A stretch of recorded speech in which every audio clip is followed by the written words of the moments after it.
ہندوستان کے اہم اور تاریخی شہروں میں اجمیر شہر کی ایک خاص اہمیت ہے۔ اس شہر کی تاریخی اہمیت کی ایک بڑی وجہ یہ ہے کہ یہاں سلطان المشائخ خواجہ معین الدین چشتی رحمۃ اللہ علیہ کا مزار واقع ہے۔ خواجہ معین الدین چشتی کی مزار کی وجہ سے اس شہر کو عالمی سطح پر جانا جانے لگا۔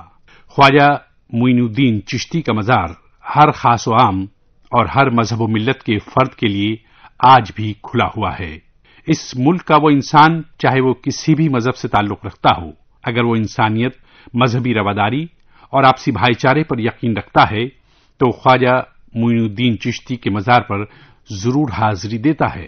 خواجہ معین الدین چشتی کے مزار کے علاوہ بھی اجمیر میں کئی اور تاریخی عمارتیں اور عبادت خانے موجود ہیں جنہیں دیکھنے کے بعد اجمیر کی تاریخی اور ثقافتی تاریخ کا ہمیں بخوبی اندازہ ہوتا ہے۔ انہی عمارتوں میں سے 2.5 دن کا جھوپڑا نامی ایک مسجد بھی موجود ہے، جس کے بارے میں تاریخ کی کتابوں میں ملتا ہے کہ سلطان قطب الدین ایبک نے 1200 عیسوی میں اس مسجد کی تعمیر کروائی تھی۔ ہمارا ملک ہندوستان مختلف مذاہب کے لوگوں کا ملک ہے اور اس ملک میں سبھی مذاہب کے عبادت خانے موجود ہیں اور ان تمام عبادت خانوں کی ایک تاریخی حیثیت ہے۔ 2.5 دن کا جھوپڑا نامی مسجد کو 2.5 دن کا جھوپڑا کیوں کہتے ہیں؟ تو اس کا جواب ہمیں عام طور پر اورل ہسٹری سے ملتا ہے۔ ہماری تاریخ میں اورل ہسٹری کی بھی کافی اہمیت ہے اور اسے عام طور پر مستند مانا جاتا ہے۔ اورل ہسٹری کا مطلب ہے زبانی تاریخ۔ اس زبانی تاریخ میں یہ بتایا گیا ہے کہ اس مسجد کا ایک حصہ 2.5 دن میں بنایا گیا تھا۔ اس مسجد کی وجہ تسمیہ کی 2 روایتیں اور بھی ہیں۔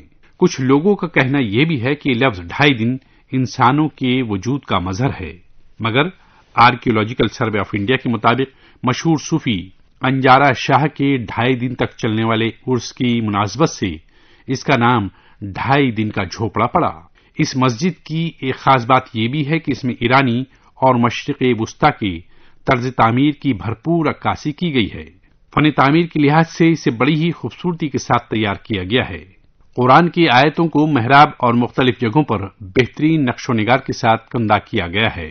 مسجد کے داخلی دروازے پر 60 فٹ کا ایک خوبصورت محراب ہے۔ اس محراب کے ساتھ 3 اور محراب بنائے گئے ہیں، جس کی وجہ سے مرکزی محراب کی خوبصورتی میں مزید اضافہ ہو جاتا ہے۔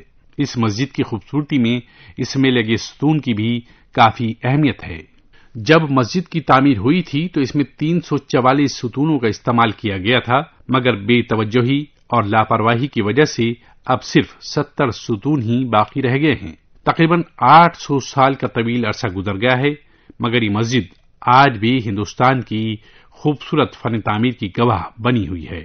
حالانکہ تقریباً 50% حصہ اس مسجد کا بے توجہی کی وجہ سے گر چکا ہے، مگر اب تک جو بھی باقی ہے اسے دیکھنے کے بعد یہ احساس ہوتا ہے کہ یہ مسجد بھی ہندوستان کے عبادت خانوں کی خوبصورت داستان بن کر اپنے ماضی کے کئی واقعات کو اپنے اندر سمیٹے ہوئے ہے۔